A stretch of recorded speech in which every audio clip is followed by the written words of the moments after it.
Hello दोस्तों, कैसे हैं आप लोग। लगातार वैकेंसी पे वैकेंसी बढ़ते चला जा रहा है, यानी नंबर ऑफ सीट 70 में बढ़ते चला जा रहा है। अभी आपने सुना 2031 सीट हो गया है, कल ही 4 सीट बढ़ा है। ये बढ़ने का सिलसिला अभी अंत नहीं है, अभी और बढ़ेगा। थोड़ा और वेट करिए, थोड़ा और सीट जुड़ सकता है। तो कई सारे बच्चों का कमेंट आ रहा है लगातार कि सारा सीट 17वीं में ही जोड़ दीजिएगा तो 71वीं में कुछ आएगा या नहीं आएगा। तो इस बात को भी आपको समझना होगा, और बहुत सारी बातें हैं जो 70वीं को लेकर बात आपसे करना है। खासकर जो नंबर नहीं उठ रहा है, अभी क्या करना है, क्योंकि मेंटल प्रेशर बढ़ते चला जा रहा है। और लास्ट टाइम में अगर इस प्रेशर को आप अगर नहीं ना अच्छे से दबाए तो फिर ये आपके लिए विस्फोटक हो सकता है। तो इस पर भी काम करना जरूरी है। आपके सेट प्रैक्टिस या टेस्ट पे आपका जो कमांड नहीं है, नंबर नहीं उठ रहा है या उठ रहा है, उसको कैसे लेना है, कैसे उसको देखना है और कैसे आगे बढ़ना है, इसका भी बात हम लोग इस वीडियो के माध्यम से करेंगे। ये एक ओवरऑल वीडियो है आपके लिए 70वीं के लिए, जहां हम लोग आपके लिए जो कर सकते हैं, जहां तक सक्षम हो सकता है वो करने का प्रयास कर रहे हैं। ठीक है, तो पहली बात इस पर कर लेते हैं जो हास्यास्पद भी है कि और सीटें जुड़ेंगी तो बिल्कुल जुड़ेगी, बिल्कुल जुड़ेगी। अभी तक बीपीएससी ने जो बोला है, नोटिफिकेशन में स्पष्ट रूप से बोला है कि जब तक पीटी एग्जाम हो नहीं जाता है तब तक नंबर ऑफ वैकेंसी हम जोड़ते रह सकते हैं।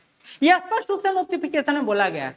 तो 2031 सीट आपको दिख रहा है, हो सकता है इससे कई आगे भी चला जाए या हो सकता है स्टेबल भी हो जाए, लेकिन जैसा कि सूचना मिल रहा है कुछ और सीटें जुड़ने की संभावना है, जिसके बारे में आपको जल्द ही पता चल जाएगा। और जो भी सीटें जुड़ने की संभावना वो छठ के बाद ही होगा, पहले नहीं होगा।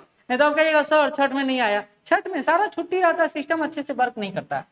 एक और बात कि क्या 71वीं में कोई वैकेंसी नहीं आएगा, मतलब ऐसे ही 200-300 वैकेंसी आ जाएगा, तो बात को समझिए। 70वीं में कई सारे लोग सेलेक्टेड होंगे, कुछ ऑफिसर भी होंगे, कुछ अन्य लोग भी होंगे, कुछ वैकेंसी पीछे का छूट भी जाएगा, कई लोग ज्वाइन भी नहीं करते हैं। होता ये है ना कि 70वीं में इतना अच्छा वैकेंसी है कि कई सारे ऑफिसर ये फॉर्म फिलअप करेंगे, और इनका जो पोस्ट रहता है वो पोस्ट अगर इनको अच्छा पोस्ट मिलता है तो ये ज्वाइन कर लेते हैं, लेंगे 70वीं में, नहीं होगा तो ये छोड़ देंगे, तो ये पोस्ट हो जाता है खाली। अब ऐसा तो है नहीं कि बैकलॉग से भरेगा, बीपीएससी नहीं करता है, तो कई सारी सीटें यहाँ से भी आपको मिल जाती है। और मान लेते हैं ये ऑफिसर जो पिछला है उन्होंने अगर सीट वैकेंट किया, वहां भी सीट आपका खाली हो जाता है। पहली बात तो ये सिस्टम है, ये चक्रीय सिस्टम है, यानी कुछ लोग शामिल होते हैं तो कुछ लोग हटते भी हैं। तो ऐसा नहीं है कि 71वीं में वैकेंसी ही नहीं आएगा, बिल्कुल आएगा, बिल्कुल आएगा। एक और बात और समझ लीजिए, आपका इलेक्शन के पहले आपका 71वीं बीपीएससी का एग्जाम है, 71 बीपीएससी का एग्जाम आपका सितंबर तक होना है, जो कैलेंडर को फॉलो करेगा बीपीएससी, और आपका इलेक्शन होना है नवंबर दिसंबर में। तो सरकार आप जाने से पहले, मतलब इलेक्शन में जाने से पहले वो जरूर अच्छा वैकेंसी लेकर आएगी, तो 71वीं में भी आपको उम्मीद करना चाहिए। हम लोग भी छठ के बाद 71वीं का बैच शुरू कर रहे हैं, और वो बैच आपके लिए अभी डीपी और छठ पूजा का ऑफर में चल रहा है, 50% डिस्काउंट में चल रहा है। तो आप चाहें तो इस नंबर पे कॉल करके, व्हाट्सएप करके आप इसके बारे में पूछ भी सकते हैं, बात भी कर सकते हैं। ठीक है, 9334710148। हम लोग 71वीं बैच को अभी 50% डिस्काउंट पर ला दिए ऑनलाइन में, और ऑफलाइन में 40% डिस्काउंट पर है। तो आप इस नंबर पर जाके इंक्वायरी कर सकते हैं। 71वीं के में अभी आपको मौका ही नहीं मिल रहा है तो आप क्या कीजिएगा, तो 71वीं में तैयारी अच्छे से करना है तो शुरुआत से ही तैयारी करना है, अंत में तैयारी नहीं करना है ना। ठीक है, आगे बढ़ते हैं। मैंने आपको बोला था 70वीं में कंपटीशन किस लेवल का होगा, इस तो पहले ही बात किया है, आपको एक बार फिर से रिवाइज करा देता हूँ, फिर सेट और प्रैक्टिस पर आएंगे। मान लेते हैं कि 7-8 लाख फॉर्म भराता है, हो सकता है 9 लाख भरा, उसमें से 20% या 25% छात्र एग्जाम नहीं देते हैं। एक तो एक बीपीएससी का जो समस्या है ना कि छात्रों का, खास करके लड़कों का सेंटर एकदम उठा पटक दे देता है, ये एक बड़ा समस्या है। और ये समस्या से लड़के 2-4 होते हैं, लड़कियों के होम सेंटर मिलता है। तो हमेशा मैं इसके साथ बात करता हूं कि बीपीएससी को इस बार लड़कों पर भी ध्यान देना चाहिए, इनकी भी समस्याओं को, मुसीबतों को समझना चाहिए। ठंडा का दिन चल रहा है और दिक्कत है, ठीक है, तो ये बीपीएससी तक संदेश पहुंचना चाहिए, और आप ये मेल के माध्यम से भी कर सकते हैं, जो बीपीएससी का मेल आईडी है। ठीक है, तो अगर मान लेते हैं 5 लाख स्टूडेंट बैठते हैं, आप ये मत कहिएगा सर आप कह रहे हैं 5 लाख बैठेगा, नहीं, 5 लाख अगर बैठते हैं तो ये मान के चलिए कि इसमें 20% स्टूडेंट ही हैं जो कंपटीशन के लिए बैठे हैं, बाकी लोग कुछ क्वेश्चन पेपर देखने के लिए बैठे हैं, कुछ दबाव में बैठे हैं, कुछ सतही ज्ञान है, कुछ ऐसे ही छात्र होते हैं। तो आपका कंपटीशन यानी 1 लाख छात्रों के साथ, ये बात समझ लीजिए, 1 लाख छात्रों के साथ आपका कंपटीशन है। अब आते हैं ट्रेंड पर, जो मैंने पिछले बार भी बात किया है कि आपका जो क्वेश्चन पैटर्न रहता है वो 3 ट्रेंड को फॉलो करता है। कुछ इजी क्वेश्चन होते हैं, कुछ मॉडरेट क्वेश्चन होते हैं, कुछ टफ क्वेश्चन होते हैं। फाइट हमेशा यहां नहीं होता है, यहां नहीं होता है, फाइट हमेशा यहां होता है। यही है फाइट का मेन जड़। मॉडरेट क्वेश्चन अगर, क्योंकि इजी क्वेश्चन वो सब बनाएंगे, और अगर इजी क्वेश्चन मिस्टेक किए तो आप छोड़ ही दीजिए कि आपका सिलेक्शन होगा, नहीं होगा, पीटी नहीं होगा। लेकिन इजी क्वेश्चन हमको मान के चलते हैं, सारे लोग बना देते हैं। मॉडरेट पर फाइट होता है क्योंकि यहीं पर मिस्टेक ज्यादा होता है, क्योंकि टफ क्वेश्चन तो सारे लोग स्किप करते हैं, निगेटिव मार्किंग है, यहाँ पर कौन रिस्क लेगा, नहीं लेना चाहते हैं कोई। तो आपको इस तरह के लेवल को मेंटेन करना होगा, और वो कैसे होगा ये भी बात हम लोग करेंगे। अभी हम छात्र जो कर रहे हैं वो लगातार स्टडी पर बहुत ज्यादा फोकस किए हुए, रेगुलर स्टडी, एकदम 10 घंटा 12 घंटा पूरा पढ़ रहे हैं, एकदम कमर दर्द कर रहा है, माथा में कुछ नहीं जा रहा है, लेकिन एकदम बैठे हुए हैं, लाइब्रेरी ज्वाइन कर लिए हैं, रूम में एकदम पैक हो गए।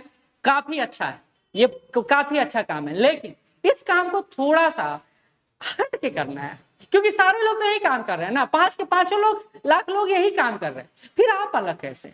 तो आपको तरीका बदलना होगा, इन 5 लाख लोगों से अलग हटकर काम करना होगा, क्योंकि रिजल्ट आपका 22,000 के आसपास ही तो आएगा, 22,000 के आसपास ही तो आएगा, इससे ज्यादा रिजल्ट तो पीटी का नहीं आएगा। तो 22,000 में अपना नाम अर्जित करवाने के लिए, अपना नाम दिलवाने के लिए सिर्फ स्टडी नहीं, क्योंकि ये सभी लोग कर रहे हैं, आपको टॉपिक पर काम करना होगा। पहला बात, टॉपिक पर काम करना होगा। फर्स्ट बात, कुछ सब्जेक्ट में आपको ज्यादा काम करना होगा, जैसे हम लोग पहले, अब इस बार देखिए ना, ट्रेंड चेंज करेगा। तो अतुल प्रसाद सर एक अच्छा काम करके गए, बिहार स्पेशल के सेक्शन को ना अब इंपॉर्टेंट बना दिए। बिहार स्पेशल का सेक्शन आपके लिए मोस्ट इंपॉर्टेंट सेक्शन हो गया है, तो आप इस सेक्शन को स्किप नहीं कर सकते हैं।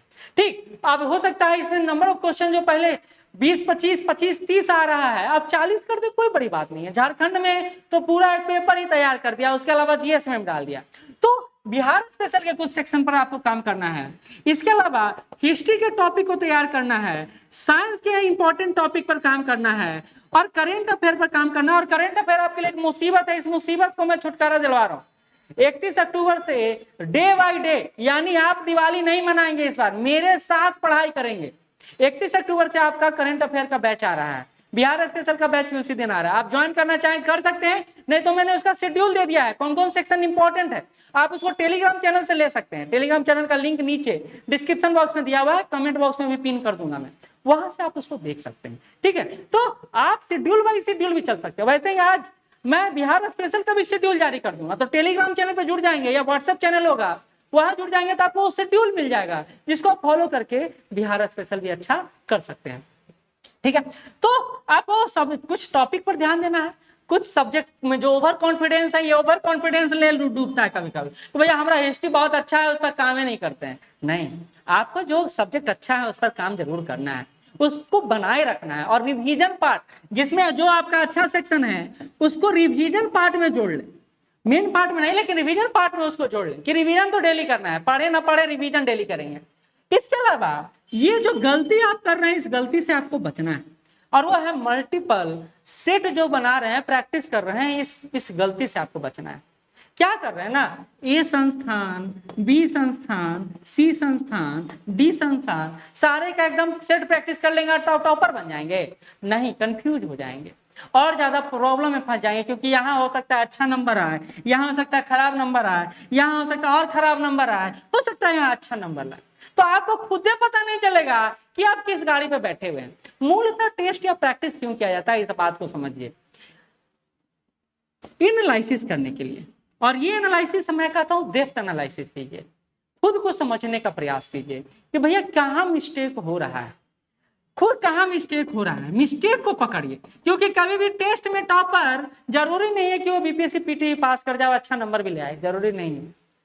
तो हो सकता है कि वो उस सेक्शन में उस समय वो दिन अच्छा हो, उसके लिए अच्छा जा रहा हो, तो वो अच्छा ला रहा है, लेकिन एग्जाम प्रेशर को टैकल करना बड़ा मुश्किल काम है। ठीक है, तो डेप्थ एनालिसिस कीजिए कि गलती कहाँ हो रहा है, कहाँ काम करना है हमको, कौन सा सब्जेक्ट है जहां मैं मिस हो रहा हूं या हो रही हूँ, उस सब्जेक्ट को आपको एकदम मेन एरिया में ले लेना है। इसके अलावा जो आपको काम करना है वो PYQ पर काम करना है, प्रीवियस ईयर क्वेश्चन पे, क्योंकि सारे क्वेश्चन हो सकता है कोई टफ बना रहे हो कोई आसान बना रहे हो, लेकिन PYQ झूठ नहीं बोलता है। तो PYQ झूठ नहीं बोलता है, तो इसको लेकर भी आपका एक स्ट्रेटजी होगा। अब क्या होगा, अब फाइनल पे पहुंचता हूं मैं। पहला पार्ट रिवीजन को जोड़ेंगे, क्योंकि आप पढ़ाई का पॉज सिस्टम चल गया, आप नहीं पढ़ना है। हाँ, करंट अफेयर तो पढ़ना ही है, उसमें तो आप छोड़ ही नहीं सकते, क्योंकि करंट अफेयर हमेशा लास्ट में तैयारी होता है, शुरू में नहीं होता है, जानते हैं ना। तो करंट तो पढ़ना ही, यानी रिवीजन को जोड़ेंगे। अब क्या करेंगे, मल्टीपल पार्ट में बांट देंगे टॉपिक को, कि भैया ये टॉपिक है, ये टॉपिक है, इस टॉपिक को हमको रिवीजन करना है। रिवीजन को आपको अब मेन में लाना है, स्टडी की जगह पर रिवीजन पार्ट को जोड़ना है, और PYQ को करना है। लेकिन PYQ को देखिए, घटना चक्र बनाते बात है ना, एकदम रटा आ गया सब कुछ। तो PYQ एक अच्छा सा सुंदर सा बुक ले लें, जिसमें आपका क्वेश्चन एक जगह हो, आंसर अलग। घटना चक्र क्या है, क्वेश्चन के साथ आंसर देता है, आंख चल ही जाता है। तो आप वहां पर अपना प्रैक्टिस देखें, अपने आप को समझें कि आप कहाँ खड़ा है, कहाँ स्टेबल है, ठीक है। इसके अलावा जो काम करना है, आपको मेंटल प्रेशर पर काम करना है। अच्छा नींद लेना है, क्योंकि अभी नींद ही नहीं आ रहा है। खाना अच्छा खाना है, डाइटिंग पर नहीं रहना है, एकदम भूखे प्यासे नहीं पड़ना है कि भैया इस बार कबाड़ देंगे एकदम भूखे, ये ना कि आप ही बीमार पड़ जाए, सारा बीमार पड़े, सारा चीज पीछे चला जाएगा। तो खाने पे ध्यान देना है, एक्सरसाइज पे ध्यान देना है, क्योंकि अभी प्रेशर को कम करना है, और इसी को यूटिलाइज करना है, इस एनर्जी को यूटिलाइज कहाँ करना है, तो पढ़ाई में यूटिलाइज करना है। तो और इसके अलावा टाइम मैनेजमेंट पर बहुत ज्यादा काम करना है, क्योंकि आप ये समझ लीजिए एग्जाम हॉल के अंदर ना टाइम मैनेजमेंट का बहुत बड़ा रोल होता है, और इस टाइम मैनेजमेंट को जितना अच्छे से आप कर लीजिएगा, आपका रिजल्ट उतना ही अच्छा आएगा। तो आपको बारी बारी से सब पर काम करते चले जाना है। आप अपने आप को कॉन्फिडेंस में पाएंगे। अभी क्या है, जो कॉन्फिडेंस लूज हो गया ना, उसको एकदम फिर से वापस लाना है, तो आपको कम से कम एक काम करना चाहिए। और जहां से कॉन्फिडेंस जा रहा है, कोई दूसरा की तोहरा ना होता हो, ये ना पढ़ ली, वो ना पढ़ ली, वो ना पढ़ ली, इन्हें पढ़ाया हुआ, वो नहीं पढ़ाया हुआ, ऐसे लोगों से दूर रहें, अपने आप में रहें, अपना एक स्टडी गोल बनाएं, और उस गोल के आधार पर आप काम करते रहें। तो ये सब काम हम लोग इस प्लेटफॉर्म के माध्यम से भी कर रहे हैं, आप अपने माध्यम से भी कर सकते हैं। तो आप टेलीग्राम व्हाट्सएप ग्रुप पर जुड़ जाइए, जो भी इंपॉर्टेंट इन्फॉर्मेशन होगा वो हम देते रहेंगे, बाकी जो आपको जरूरत होगा वहां मैसेज करिएगा, मैं आपको प्रोवाइड करवाऊंगा, ठीक है। तो ये एक छोटा सा वीडियो था आपको मोटिवेट करने के लिए, और कुछ नहीं। बाकी आप तंदुरुस्त रहें, स्वस्थ रहें और रिजल्ट लें, इसी कामना के साथ ये वीडियो समाप्त करता हूं मैं। धन्यवाद।